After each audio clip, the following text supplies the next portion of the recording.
بسم اللہ الرحمن الرحیم۔ السلام علیکم۔ وہ آج بھی چیخو پکار کر رہی تھی اور کسی کے قابو میں نہیں آ رہی تھی۔ ہر ایک کی کوشش تھی کہ وہ سنبھل جائے، لیکن ایسا نہ ہو سکا اور آخر کار گھر والوں کے مشترکہ فیصلے سے اسے اس جگہ بھیجنے کا فیصلہ کیا گیا جہاں سے اس کے ٹھیک ہونے کے آثار نظر آئے تھے۔ لیکن میں گھر والوں کے اس فیصلے سے متفق نہیں تھی۔ میں نے گھر والوں کو سمجھانے کی کوشش کی کہ وہ اچھی جگہ نہیں ہے، لیکن کسی نے میری بات پر یقین نہیں کیا۔ لیکن اگلے دن وہ بالکل ٹھیک حالت میں میرے سامنے کھڑی تھی۔ مجھے اسے دیکھ کر یقین نہ آیا اور میں سارا سچ جاننے کے لیے اپنی حالت خراب کر لی تاکہ وہ مجھے وہاں لے جائیں اور جان سکوں کہ وہ ایسا کیا کام کرتا ہے جس سے لڑکیاں ٹھیک ہو جاتی ہیں۔ میرا نام راہیلہ ہے اور میں ایک گاؤں کی رہنے والی ہوں، اور جس گاؤں میں رہتی تھی وہاں کے لوگ زیادہ پڑھے لکھے نہیں تھے۔ وہ لوگ زیادہ تر توہم پرستی والی باتوں پر یقین رکھتے تھے۔ گاؤں کے لوگ اپنے بچوں کو کم ہی اسکول بھیجتے تھے۔ لڑکوں کو تو اسکول بھیجا جاتا اور لڑکیوں کو تو بالکل اسکول بھیجا نہیں جاتا تھا۔ لیکن اس کے برعکس ہمارے گھر کا ماحول کچھ مختلف تھا۔ میرے باپ اور بھائی پڑھے لکھے تھے، اس لیے انہوں نے لڑکیوں کی تعلیم پر کوئی پابندی نہ لگائی، تاکہ جس طرح لڑکوں کو سہولیات دی گئی ہیں تو اس طرح لڑکیوں کو بھی سہولیات دی جائیں۔ اور گاؤں میں تو لڑکوں کے لیے میٹرک تک اسکول تھا، لیکن لڑکیوں کو دور جانا پڑتا تھا، اس لیے کوئی اپنی بیٹیوں کو اسکول نہ بھیجتا، اور کالج کی تو سہولت ہی میسر نہ تھی۔ اس لیے میرے باپ نے یہ فیصلہ کیا کہ وہ ہمیں تعلیم دینے کے لیے شہر میں لے جائے گا۔ کیونکہ پیسے کی کمی نہیں تھی، اس لیے ہم آسانی کے ساتھ شہر میں اپنا گھر لے سکتے تھے۔ اس لیے ہم سب بہن بھائی شہر چلے گئے۔ بھائی تو تعلیم حاصل کر کے دوسرے شہروں میں نوکری کرتے تھے، اس لیے میں اکیلی ہی اپنے ماں باپ کے ساتھ شہر میں رہتی، اور میرے تایا اور چچا کی فیملی ادھر گاؤں میں ہی رہے۔ ان کی سوچ بھی باقی گاؤں والوں کے لوگوں کی طرح تھی۔ ہمارا اپنے گاؤں چھٹیوں میں یا عید وغیرہ پر چکر لگتا تھا، یا کسی خاص موقع پر ہی لگتا تھا۔ میرے تایا کا بیٹا جو شہر سے ہی پڑھ لکھ کر گیا تھا، لیکن اس نے اپنے خاندانی زمینوں کو سنبھالنے کا فیصلہ کیا۔ دیکھنے میں وہ ایک خوبرو نوجوان تھا۔ اسے شہر میں جب بھی کوئی کام ہوتا تو وہ ہمارے گھر ضرور آتا اور میرے باپ سے کہتا کہ آپ جس مقصد کے لیے شہر آئے ہیں اس مقصد کو پورا کریں اور گاؤں میں اپنے گھر کا رخ کریں۔ اور وہ جب بھی آتا تو وہ میری طرف بہت ہی غور سے دیکھتا۔ ہمارے درمیان کوئی اتنی خاص بے تکلفی نہ تھی، لیکن میری نظریں جب بھی اس کی نظروں سے ملتی تو اس کی نظروں میں مجھے اپنے لیے پسندیدگی نظر آتی۔ ایک دفعہ اس نے میرے باپ سے کہا کہ آپ نے بیٹوں کو تعلیم دی، اس بات پر مجھے کوئی اعتراض نہیں، لیکن لڑکیوں کو آپ یونیورسٹی اور کالج میں بھیجنے کا فیصلہ مت کیجیے گا اور جلد ہی اپنے گاؤں واپس آ جائیں۔ اور مجھے لگا کہ تایا کے بیٹے نے یہ بات اس لیے کی تھی کیونکہ اب میرا اسکول ختم ہونے کے بعد کالج شروع ہو چکا تھا، اور اس بات کو لے کر وہ پہلے ہی میرے باپ کو باخبر کر رہا تھا۔ مجھے تایا کے بیٹے کی یہ بات پسند نہ آئی، اس لیے میں نے اس کے سامنے ہی اپنے باپ سے کہا کہ ہمیں گاؤں میں رہنا پسند نہیں ہے، اس لیے ہم شہر میں ہی رہیں گے۔ جب میرے تایا کے بیٹے نے یہ بات سنی تو اس کے ماتھے پر بل پڑ گئے اور اس نے غصے سے میری طرف دیکھا اور کہا کہ ہمارے خاندان کی لڑکیاں ایسے نہیں بولتی، تو بہتر ہوگا کہ تم لوگ بھی شہر میں رہتے ہوئے اپنے رسم و رواج کو نہ بھولو۔ میرے باپ نے جب اپنے بھتیجے کے غصے کو دیکھا تو انہوں نے مجھے کمرے میں جانے کے لیے کہا، اس لیے میں خاموشی سے کمرے میں آ گئی۔ اس کے بعد مجھے نہیں پتا کہ کیا بات ہوئی، کیونکہ تایا کا بیٹا کچھ دیر بعد چلا گیا، لیکن میرا باپ اس کے بعد میرے کمرے میں آیا اور مجھے کہنے لگا کہ آج کے بعد تم کسی کے سامنے ایسے نہیں بولو گی۔ میں نے تم لوگوں کی تربیت اس طرح نہیں کی کہ تم ہر آئے گئے کے سامنے ایسے زبان چلاؤ۔ میں نے اپنے باپ سے معافی مانگی اور ان سے کہا کہ ہم گاؤں نہیں جائیں گے کیونکہ ہم شہر کے ماحول کے عادی ہو چکے تھے۔ میرے باپ نے کہا کہ جب وقت آئے گا تو دیکھا جائے گا، ابھی فی الحال اپنی تعلیم پر توجہ دو۔ اس طرح کافی وقت گزر گیا، نہ ہمارا گاؤں چکر لگا اور نہ ہی گاؤں سے کوئی ہمارے گھر آیا۔ ایک دن گاؤں سے فون آیا کہ تایا کی فیملی کچھ دنوں کے لیے ہمارے گھر رہنے کے لیے آنا چاہتی ہے، کیونکہ تایا کی طبیعت کافی خراب تھی اور ان کا شہر میں علاج چل رہا تھا اور ڈاکٹر کو چیک اپ کروانا بھی ضروری تھا، اس لیے روزانہ گاؤں سے آ جا نہیں سکتے تھے۔ اس لیے انہوں نے یہ فیصلہ کیا کہ وہ کچھ دن ادھر ہمارے گھر رہ لیتے ہیں اور جب طبیعت بہتر ہو جائے گی تو وہ واپس چلے جائیں گے۔ تو میرے باپ نے کھلے دل سے انہیں اپنے گھر میں خوشامدید کہا اور میرے باپ نے مجھے اور میری ماں کو خاص تاکید کی کہ وہ ان کی خاطر تواضع میں کوئی کمی نہ رکھیں اور نہ ہی ان کے سامنے کوئی ایسی بات کی جائے کہ وہ ہمیں طعنہ دیں کہ ہم نے شہر میں رہنے کا فیصلہ غلط کیا ہے۔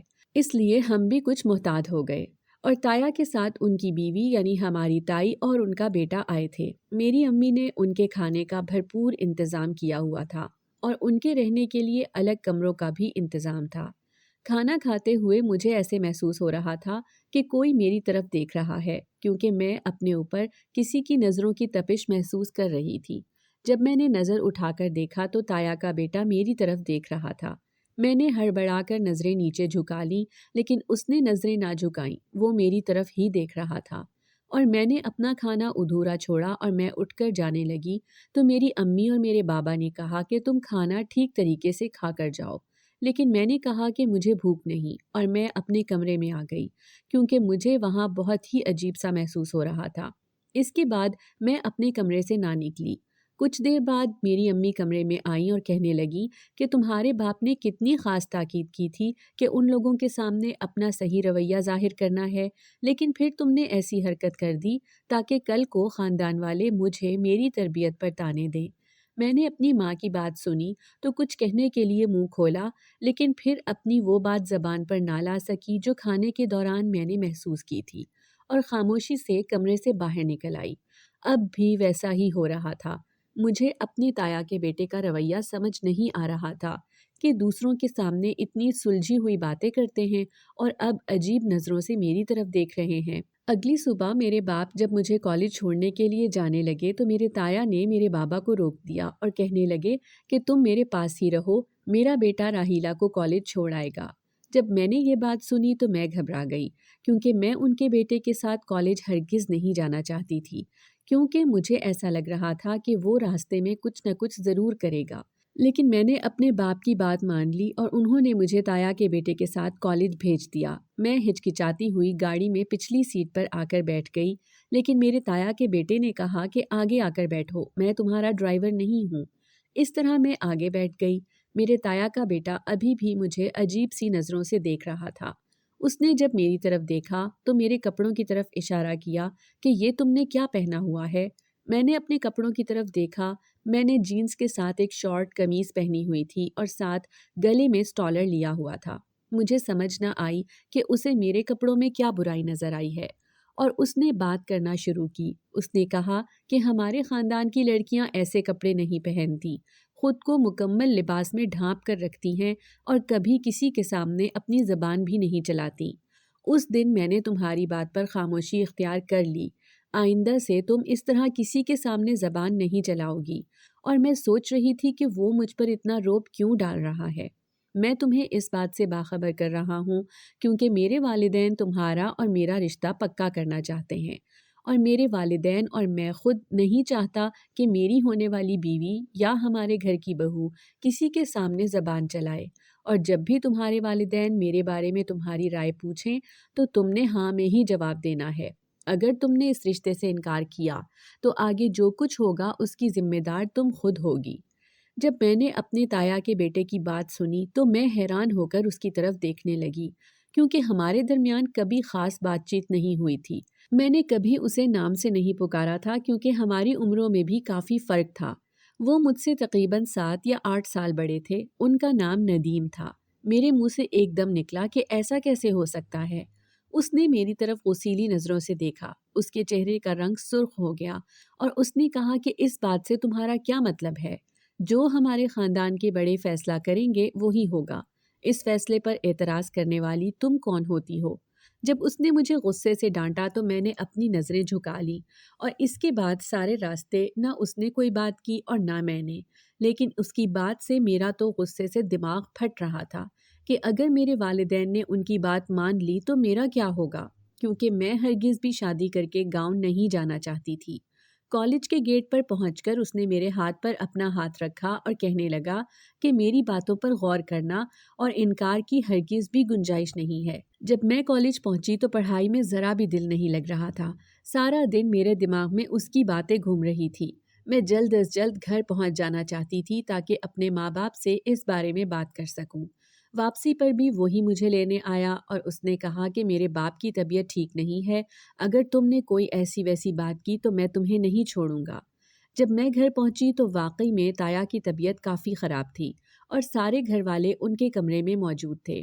جب میں ان کے کمرے میں پہنچی تو میرے تایا نے ہاتھ کے اشارے سے مجھے اپنے پاس بلایا اور میں ان کے پاس گئی تو انہوں نے ایک ہاتھ سے میرا ہاتھ پکڑا اور دوسرے سے اپنے بیٹے کا اور میرا ہاتھ اس کے ہاتھ میں تھما دیا اور میرے باپ سے کہنے لگا، میں نے صبح جس بارے میں بات کی تھی تم اسے ضرور پورا کرنا۔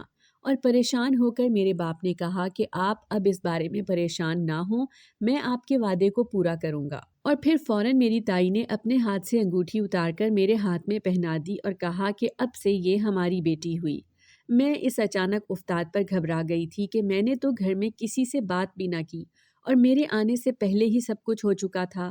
میری آنکھوں میں آنسو آنے لگے۔ میں بے حد کوشش کر رہی تھی کہ میری آنکھوں میں آنسو کوئی بھی نہ دیکھ سکے، اس لیے میں فوراً ہی کمرے سے باہر نکل گئی اور اپنے کمرے میں جا کر دروازہ بند کر لیا اور بیڈ پر اوندھے منہ گر کر زاروں قطار رونا شروع کر دیا۔ تھوڑی دیر بعد مجھے اپنی ماں کی آواز سنائی دی جو دروازہ کھولنے کا کہہ رہی تھی، لیکن میں نے دروازہ نہ کھولا۔ کبھی میرے باپ اور کبھی میری ماں آتے اور میری منت سماجت کرتے کہ ایک دفعہ دروازہ کھولو تو پھر سکون سے بیٹھ کر بات کریں گے، لیکن میں نے ان کی بات نہ مانی۔ تھوڑی دیر کے بعد خود ہی کمرے کا دروازہ کھولا اور کمرے کے باہر میرے تایا کا بیٹا یعنی میرا منگیتر کھڑا تھا۔ وہ غصے سے کمرے میں داخل ہوا اور دروازہ بند کر دیا۔ میں ہڑبڑا کر اپنے بیڈ سے اٹھ گئی کہ اس نے یہ کیا حرکت کی ہے۔ اس نے غصے سے میری طرف بڑھا اور میرا بازو دبوچ کر مجھے کھڑا کیا اور کہنے لگا کہ میں نے تمہیں سمجھایا بھی تھا، لیکن تمہیں میری بات سمجھ میں نہیں آئی۔ اب تمہیں میں اپنے طریقے سے سمجھاؤں گا۔ تمہیں میرے باپ کی حالت نظر نہیں آ رہی؟ اس طرح تم یہ رویہ اختیار کر کے کیا ظاہر کرنا چاہتی ہو کہ تمہارے گھر والے تمہاری شکل دیکھ کر ترس کھا کر اس رشتے سے انکار کر دیں گے؟ تو ایسا ہرگز بھی مت سوچنا، کیونکہ تمہارے گھر والے جتنا مرضی پڑھ لکھ جائے، وہ اپنے خاندان کی روایات کو جانتے ہیں اور انہیں اس بات کا بھی علم ہے کہ ہمارے ہاں شادیاں خاندان سے باہر نہیں کی جاتی، اس لیے انہوں نے بچپن میں ہی ہمارا رشتہ طے کر دیا تھا۔ جتنی جلدی ہو سکے اس رشتے کو قبول کر لو اور بچکانہ حرکتیں کرنا چھوڑ دو۔ اس نے میری طرف پانی کا گلاس بڑھایا اور مجھے پانی پینے کو کہا، لیکن میں نے گلاس پکڑنے سے انکار کر دیا تو اس نے گہرا سانس بھرا اور کہنے لگا کہ میں تم پر ہرگز غصہ نہیں کرنا چاہتا تھا، لیکن تم اپنی حرکتوں سے مجھے یہ سب کرنے پر مجبور کر رہی ہو۔ جب یہ رشتہ طے ہوا تو یہ بات گھر میں موجود افراد کو معلوم تھی، گھر سے باہر کسی کو معلوم نہیں تھا۔ جب تم کالج میں جانا شروع کر چکی ہو تو میں چاہتا تھا کہ ہمارے درمیان جو رشتہ ہے وہ سب کو معلوم ہونا چاہیے تاکہ تمہیں بھی اس رشتے کے بارے میں علم ہو سکے۔ اس کے علاوہ میرے باپ کی حالت ٹھیک نہیں تھی، وہ بھی چاہتے تھے کہ میں جلد از جلد تم سے نکاح کر لوں، لیکن میں نے تمہاری وجہ سے اس بات کی حامی نہ بھری کیونکہ ابھی تم تعلیم حاصل کر رہی ہو۔ اس کے بعد وہ کمرے سے باہر چلا گیا اور میں اس کی باتوں پر غور کرنے لگی۔ دیکھنے میں وہ ایک پڑھا لکھا اور خوبرو نوجوان تھا، غصے کا تیز ضرور تھا لیکن پیار سے بات کرنا بھی جانتا تھا، اور اس کے بارے میں یہ بات مجھے آج معلوم ہوئی تھی۔ کچھ دیر کے بعد میرے ماں باپ کمرے میں داخل ہوئے۔ انہوں نے مجھے سمجھایا کہ ہم نے تمہارے بارے میں کوئی غلط فیصلہ نہیں کیا، ہم نے سوچ سمجھ کر اور تمہارے بھائیوں سے مشورہ کر کے ہی فیصلہ کیا ہے۔ ندیم ایک سمجھدار اور باہمت لڑکا ہے جو مشکل وقت میں تمہاری حفاظت کرنا جانتا ہے۔ میں نے اپنے والدین کی باتیں خاموشی سے سنی اور اس طرح وہ بھی کچھ مطمئن ہو گئے۔ اگلے 3-4 دن تک وہ ہمارے گھر میں ہی رہے۔ میرے منگیتر نے اس کے بعد مجھ سے کوئی بات نہ کی۔ میں نے بھی اپنا رویہ ان کے ساتھ نارمل ہی رکھا۔ 3-4 دنوں کے بعد وہ چلے گئے اور میں نے سکون کا سانس لیا۔ اسی طرح وقت گزرتا رہا۔ گاؤں سے جب بھی فون آتا تو میرے تایا تائی مجھ سے ضرور بات کرتے۔ اسی دوران میرے تایا کی مزید طبیعت بگڑ گئی اور انہیں علاج کے لیے بیرون ملک لے کر جانا پڑا، اور میرے تایا کا بیٹا یعنی میرا منگیتر اپنے باپ کو لے کر بیرون ملک چلا گیا۔ جاتے ہوئے اس نے مجھے فون کیا اور فون پر مجھے تاکید کی کہ وہ جب بیرون ملک سے واپس آئیں گے تو شادی کر دی جائے گی، اس لیے دونوں گھروں میں شادی کی تیاریاں شروع کر دی گئیں۔ میں اتنی جلدی شادی پر ہرگز بھی تیار نہیں تھی۔ میں نے اپنے منگیتر سے کہا کہ ابھی میں شادی کے لیے تیار نہیں ہوں، تو اس نے کہا کہ میں تمہیں پہلے ہی اس بارے میں بتا چکا ہوں کہ یہ میرے والدین کی خواہش ہے کہ وہ اپنی زندگی میں میری بھی خوشیاں دیکھ سکیں، اس لیے تم اس بات پر کوئی اعتراض نہیں کر سکتی۔ تو تمہیں جیسا کہا جائے ویسا ہی کرو اور خود کو ذہنی طور پر اس کے لیے تیار کرو، اسی لیے تو میں وقت سے پہلے بتا رہا ہوں۔ اس طرح میں اس کی باتیں سن کر خاموش ہو گئی اور کسی بات پر اعتراض نہ کر سکی۔ کافی دن گزر گئے کہ ایک دن گاؤں سے فون آیا اور میرے باپ فون سن کر کافی پریشان ہو گئے۔ انہوں نے کہا کہ ہمیں فوراً گاؤں کے لیے نکلنا ہے۔ میں نے ان سے پوچھا کہ اتنی جلدی کس بات کی ہے، تو انہوں نے کہا کہ تمہارے چچا کی بیٹی یعنی میری بھتیجی کی طبیعت کافی خراب ہے، اس کا پتہ لینے کے لیے جانا ہے۔ ہم گاؤں کے لیے روانہ ہو گئے۔ جب ہم گاؤں پہنچے تو سیدھا چچا کے گھر گئے۔ چچا کے گھر والے بہت زیادہ پریشان تھے کیونکہ چچا کی بیٹی چیخو پکار کر رہی تھی اور سب لوگ اسے قابو کرنے کی کوشش کر رہے تھے، لیکن وہ کسی کے قابو نہیں آ رہی تھی۔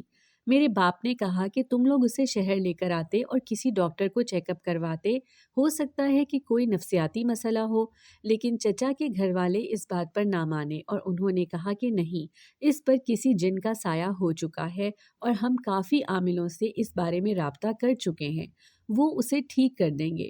جب میں نے اپنے چچا کے گھر والوں کی بات سنی تو مجھے ان کی کم عقلی پر دکھ ہوا۔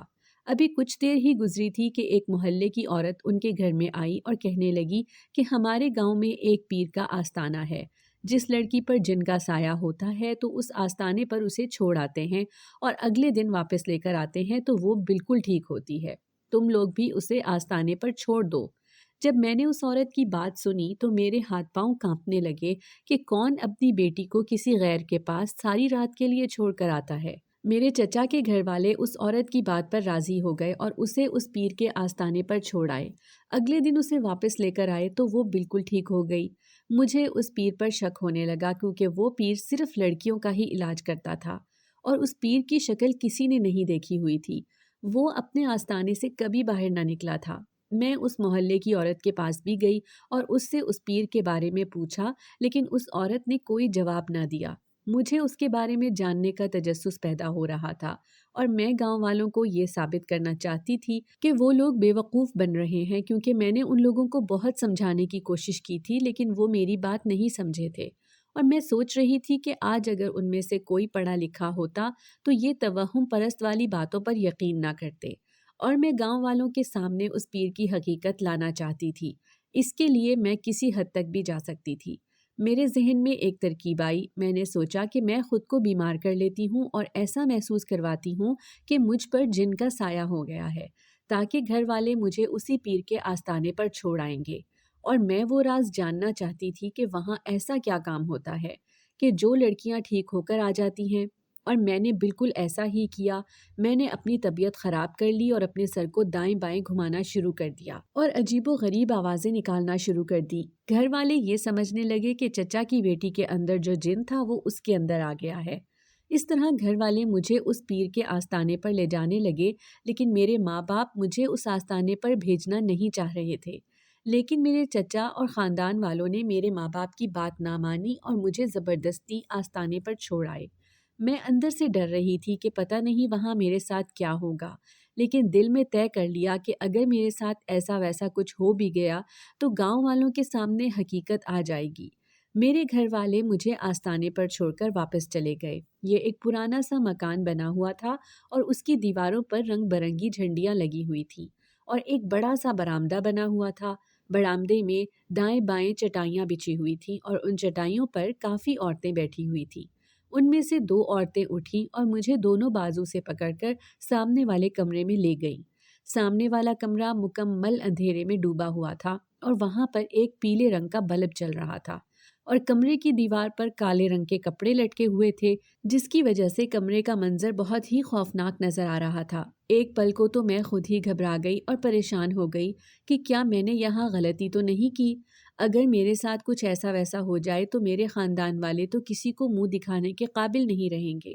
میرے دل میں اپنے منگیتر کا بھی خیال آیا کہ وہ تو ان معاملوں میں بے حد محتاط رہتا تھا، اگر اسے اس بارے میں معلوم ہو گیا تو وہ مجھے نہیں چھوڑے گا۔ ایک پل تو میرا دل کیا کہ میں ان عورتوں سے اپنے بازو چھڑوا لوں اور بھاگ جاؤں، لیکن اسی وقت کمرے کا دروازہ بند ہوا اور وہ عورتیں مجھے کمرے میں چھوڑ کر کمرے سے باہر چلی گئیں اور کمرے کا دروازہ بند کر گئیں۔ میں نے ایک دم اپنی گردن موڑ کر دروازے کی طرف دیکھا تو مجھے کچھ دکھائی نہ دیا۔ اسی وقت کسی نے میرے منہ پر رومال رکھا اور مجھے عجیب سی بو محسوس ہوئی اور میرے حواسوں پر کچھ طاری ہونا شروع ہو گیا۔ میری آنکھوں کے آگے اندھیرا چھا گیا اور میں ہوش و حواس سے بیگانہ ہو گئی۔ پتہ نہیں میں کتنی دیر تک بے ہوش رہی۔ جب میرے حواس بحال ہوئے تو میں نے دیکھا کہ کمرے کا دروازہ کھلا ہوا ہے اور باہر اندھیرا چھایا ہوا ہے، یعنی رات ہو چکی تھی، اور میں نے دیکھا کہ کمرے کے اندر وہی عورتیں موجود ہیں جو صبح کے وقت کمرے کے باہر موجود تھیں اور دیواروں کے پاس بنی الماریوں کے پاس کھڑی تھی۔ انہوں نے الماریوں میں مختلف قسم کی کانچ کی شیشیاں رکھی ہوئی تھیں۔ میں ویسے ہی چٹائی پر لیٹی رہی اور میں نے خود کو یہ ظاہر نہ کروایا کہ میں جاگ رہی ہوں اور ان کی باتیں سن رہی ہوں۔ میں ان کی باتیں سننا چاہتی تھی کہ وہ کیا کر رہی ہیں۔ ان میں سے ایک عورت بولی کہ یہ والی شیشی لے کر تم نے فلاں فلاں گلی میں جانا ہے اور اس گلی کے فلاں گھر کے اندر جانا ہے اور اس گھر کی عورتوں کو یہ تیل سر پر لگانے کے لیے دینا ہے اور انہیں یہ کہنا ہے کہ یہ لگانے سے تم لوگوں کے بال گرنا بند ہو جائیں گے اور لمبے ہو جائیں گے۔ اس تیل کو لگانے کے بعد وہ کچھ دیر کے بعد اپنے حواس کھونا شروع کر دیں گی، کیونکہ اس تیل میں کچھ ایسی ادویات شامل کی گئی ہیں جس سے انسان ایک دن کے لیے اپنے ہوش میں نہیں رہتا، اور جب وہ لڑکی عجیب و غریب حرکات کرتی ہے تو لوگ سمجھتے ہیں کہ اس میں جن آ گیا ہے۔ اس طرح وہ لوگ اس لڑکی کو لے کر پیر کے پاس آ جائیں گے اور پیر ان لڑکیوں کے ساتھ وہ کام کرے گا کہ لڑکیوں کو علم ہی نہیں ہوگا کہ ان کے ساتھ کیا ہو رہا ہے۔ اس طرح اگلے دن جب وہ اپنے حواس میں آ جائیں گی تو انہیں ان کے گھر پہنچا دیا جائے گا۔ انہیں کچھ بھی یاد نہیں آئے گا کہ ان کے ساتھ کیا ہو چکا ہے، اور پھر پیر ان کے گھر والوں سے اچھی خاصی رقم لے گا کہ اس نے لڑکی کا جن نکال دیا ہے۔ اس طرح پیر ایک تیر سے دو شکار کر رہا ہے۔ جب میں نے ان عورتوں کی بات سنی تو میرے پاؤں تلے سے زمین نکل گئی اور میں آستانے سے باہر نکلنے کے بارے میں سوچ ہی رہی تھی کہ اتنی دیر میں پیر کمرے میں داخل ہوا اور اس نے ان عورتوں کو باہر بھیج دیا اور میرے قریب آنے لگا۔ لیکن میں ویسے ہی لیٹی رہی اور دل میں دعا کرنے لگی کہ کوئی میری مدد کو آ جائے۔ میں اس وقت کو کوسنے لگی کہ میں تو بہادر بن کر یہاں آ تو گئی تھی، لیکن اب میں ان کا مقابلہ کیسے کروں گی؟ اس پیر نے میرے گلے سے دوپٹہ اتار کر ایک سائڈ پر رکھا۔ میرا دل کہیں ڈوب جانے کو کر رہا تھا کہ آج میں کسی غیر مرد کے سامنے بغیر دوپٹے کے لیٹی ہوئی ہوں۔ اب مجھے اپنے منگیتر کی باتیں یاد آ رہی تھیں کہ کیسے وہ مجھے خود کو باپردہ رہنے کی تاکید کرتا تھا۔ ابھی میں اٹھنے کے بارے میں سوچ ہی رہی تھی کہ اتنی دیر میں کمرے کا دروازہ کھلا اور کوئی اتنی زور سے چیخا کہ مجھے ایسا محسوس ہوا کہ میرے کانوں کے پردے پھٹ جائیں گے، اور یہ آواز کسی اور کی نہیں بلکہ میرے منگیتر کی تھی۔ جب اس کی آواز میرے کانوں میں پڑی تو مجھے عجیب سی خوشی ہوئی۔ میں فوراً چٹائی سے اٹھی، پاس پڑا دوپٹہ اٹھا کر اپنے گلے میں ڈالا، اور میرا منگیتر غصے سے آگے بڑھا اور مجھے بازو سے پکڑ کر اپنے پیچھے کر لیا اور اس پیر کو مارنا شروع کر دیا۔ اب میں اپنے منہ پر ہاتھ رکھے ایک طرف کھڑی تھی۔ جب وہ پیر کو مار مار کر تھک گیا تو ہانپنا شروع ہو گیا۔ اس نے میری طرف مڑ کر دیکھا اور مجھے کہنے لگا کہ خود کو دوپٹے سے اچھی طرح ڈھانپ لو۔ میں نے اپنے اوپر اچھی طرح دوپٹہ پھیلا لیا۔ اتنی دیر میں اس نے اپنی جیب سے فون نکالا اور کسی کو فون کرنے لگا۔ اس کا چہرہ سرخ ہو چکا تھا اور اس کی آنکھوں کو دیکھ کر ایسا محسوس ہو رہا تھا کہ اس کی آنکھوں سے خون جھلک رہا ہے۔ کچھ دیر کے بعد باہر سے قدموں کی آواز آئی اور کسی کی آواز آئی کہ سائیں باہر گاڑی تیار کھڑی ہے۔ اس نے میرا بازو پکڑا اور کمرے سے باہر لے گیا۔ کمرے سے باہر آ کر اس نے میرے پاؤں کی طرف دیکھا۔ میرے پاؤں میں جوتا نہیں تھا۔ اس نے دائیں بائیں نظر دوڑائی، ایک طرف جوتا پڑا نظر آیا تو اس نے وہ جوتا میرے قریب کیا۔ میں نے جلدی سے پہنا اور وہ مجھے اسی وقت وہاں سے لے کر باہر نکل آیا۔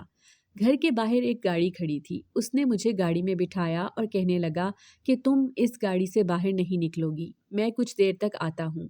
میں گاڑی میں ہی بیٹھی رہی۔ کچھ دیر کے بعد اسی گھر کے باہر پولیس کی گاڑیاں نظر آئیں۔ ان میں سے پولیس نکلی، وہ اسے مکان کے اندر داخل ہو گئی۔ تقریباً آدھے گھنٹے کے بعد مجھے میرا منگیتر اس مکان سے باہر نکلتا ہوا دکھائی دیا اور وہ گاڑی میں آ کر بیٹھ گیا۔ میں مسلسل رو رہی تھی اور کانپ رہی تھی کہ پتہ نہیں اب وہ میرے ساتھ کیسا سلوک کرے گا، کیونکہ اس کے ہر انداز سے غصہ جھلک رہا تھا۔ اس نے گاڑی میں بیٹھ کر مجھ سے کوئی بات نہ کی اور تیز رفتار گاڑی بھگانا شروع کر دی۔ لیکن گاڑی ہماری حویلی کی طرف نہیں جا رہی تھی بلکہ وہ کہیں اور جا رہی تھی۔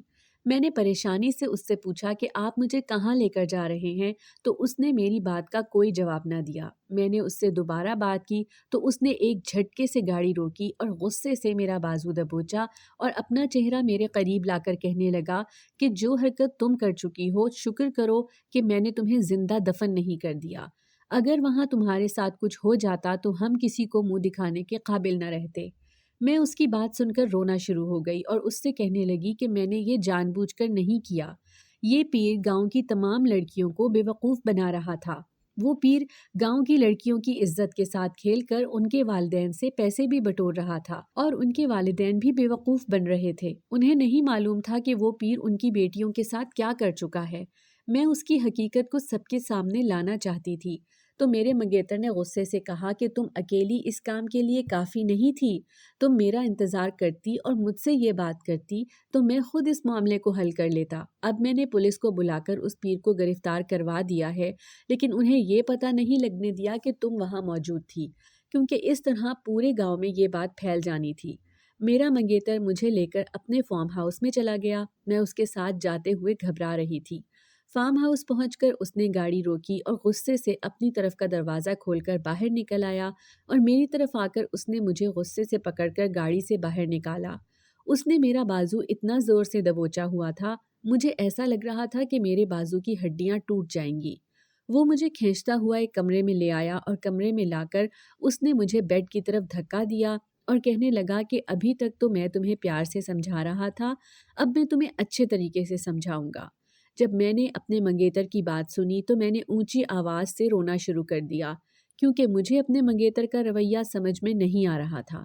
میں نے اونچی آواز سے کہا کہ آپ کون ہوتے ہیں اس طرح مجھے ادھر لانے والے؟ آپ ابھی مجھے میرے گھر چھوڑ کر آئیں۔ جب اس نے میری یہ بات سنی تو اس نے غصے سے میرے چہرے پر ایک تھپڑ لگایا اور کہنے لگا کہ میں 1 منٹ میں تمہیں یہ سمجھا دوں گا کہ میں کون ہوتا ہوں، اور آئندہ اونچی آواز سے میرے سامنے بات نہ کرنا۔ جب اس نے میرے چہرے پر تھپڑ مارا تو میں حیرانگی سے اس کی طرف دیکھنے لگی۔ میری آنکھوں میں آنسو آ گئے۔ تب میں ایک طرف ہو کر بیٹھ گئی، پھر وہ پریشانی سے کمرے میں ٹہلتا رہا اور پھر کمرے سے باہر چلا گیا۔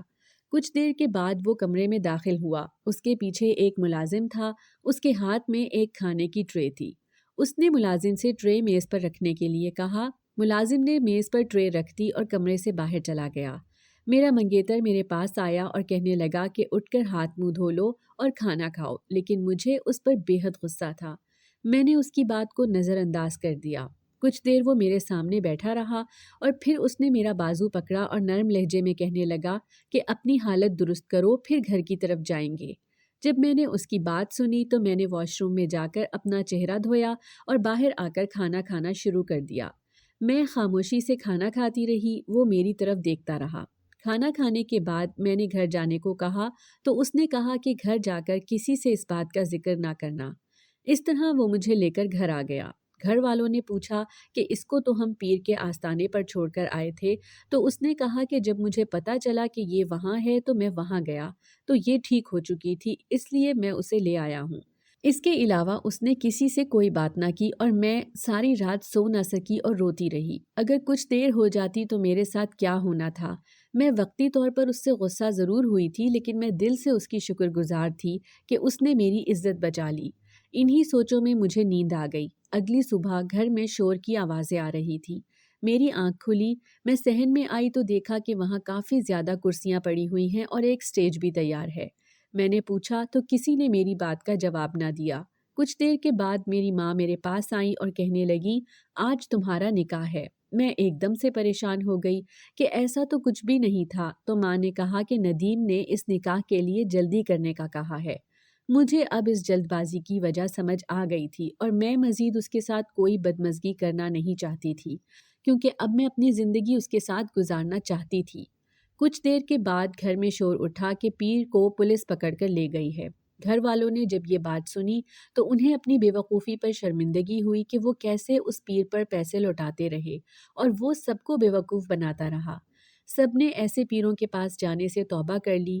اس کے بعد میرا نکاح میرے منگیتر کے ساتھ ہو گیا۔ رخصتی کچھ مہینوں کے بعد طے کی تھی، لیکن مجھے اب اس پر کوئی اعتراض نہ تھا، کیونکہ میں اب اپنے شوہر کی دل سے عزت کرتی ہوں، کیونکہ اس نے ہر موقع پر میری حفاظت کی اور میرا احترام کیا۔ اگر آپ کو ہماری آج کی کہانی پسند آئی ہے تو اسے لائک کریں، شیئر کریں اور چینل کو سبسکرائب کرنا مت بھولیے گا۔